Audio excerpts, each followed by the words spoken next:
What's up, everybody? Welcome to Richmond Raceway, the action track, home of this weekend's Toyota Owners 400. Contest number 7 on the NASCAR Cup Series schedule. It's going to be an interesting weekend, as this will be the first time we've run the next-gen car at night at Richmond Raceway. Really curious to see how this one turns out. This is something we used to do all the time back in the day. We ran a lot of night races at Richmond. They've been trying to change up their strategy with this racetrack a little bit over the last few years. Decided to turn them into day races, try to get some different fan base, some different times. Dates moved around a little bit, but we're going back here. This is probably one of my favorite racetracks on the schedule just because it's so unique out of all the tracks out there. There's no other 3/4 mile D-oval like this one on the series. We get Iowa this year. It's a little bit longer, similar configuration, may see some kind of the same racing. This will be a good test to see what we have as we get to that race in July. As a driver, I absolutely hate Richmond. This is probably one of my worst tracks I've ever run in iRacing.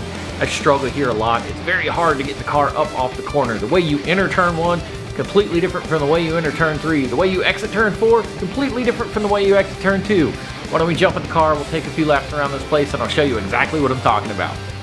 Aisle 4, here we come to the start-finish line. About halfway down the front stretch, we're going to shift up into 5th gear. Ride that all the way down into turn 1, hard on the brakes. We'll shift down to 4th. Still going to be shifting here in the short track. It feels like forever before you get back to the throttle coming up on the back stretch. Finally get this wheel turn straight. You can get on the throttle. You don't stay on it long, though. You really don't even have to go back up to 5th gear there. Hard on the brakes back into 3. Then we start gradually increasing the throttle to find some grip up off of 4 back to the front straightaway. It's really, really difficult to get the braking judgment down coming into both sides of this racetrack. In 1 and 2, you're just on the waiting forever to finally get the throttle back down. When you finally can, then you're only on it for about 3 or 4 seconds before you're back on the brake hard to get into turn 3.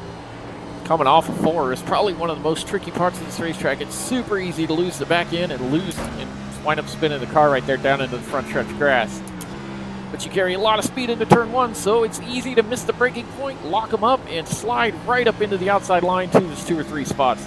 This is a tricky racetrack to get around, but it's a fun place to race if you know how to do it, which I'll be the first to admit I really don't. As always, let's try to pick a winner for this weekend's Toyota Owners 400 at Richmond Raceway. Very difficult track to try to come up with who that's going to be. Defending race winner is Kyle Larson. Last fall's winner, Chris Buescher. The year before that, Denny Hamlin and Kevin Harvick. Those are your 4 winners so far in the next-gen car at this racetrack. But if you want to go back a little bit farther, 2021 winners, Martin Truex Jr. and Alex Bowman.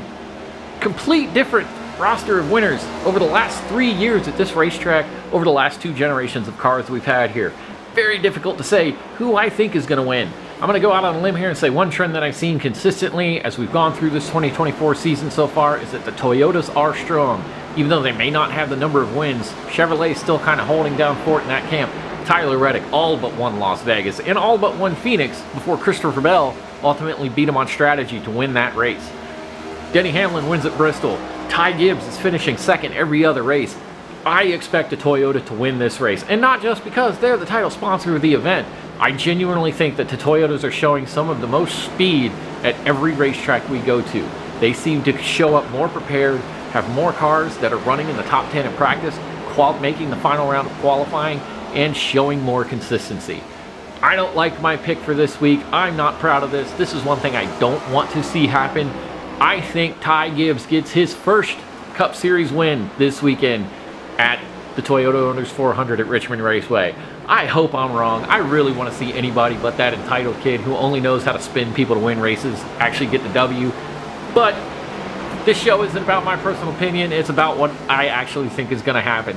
So far in the 2024 season, I'm 2 for 6 on picking winners. I got Kyle Larson at Las Vegas and Denny Hamlin at Bristol. So let's see. I'm trying to bat 500 at least this year and haven't been doing very well. I did not pick a winner last week at COTA because I had no idea what to pick, but I can guarantee I was not going to pick William Byron. I probably would have gone somewhere in the AJ Allmendinger, Tyler Reddick realm. Not Shane Van Gisbergen, but definitely would not have picked William Byron, so I'm not going to try to take credit for that one, even though I didn't put a video out about it. Ty Gibbs, I picked that as my winner. I feel gross just saying that. Let's see if I'm wrong. Maybe I'm going to be right. Hope you guys enjoy the race this weekend. I'm looking forward to it. Even though it's on Easter Sunday, it's one of my favorite races to watch. I think Richmond puts on such a unique race. The pit strategy alone, you can finish this race in 2 pit stops.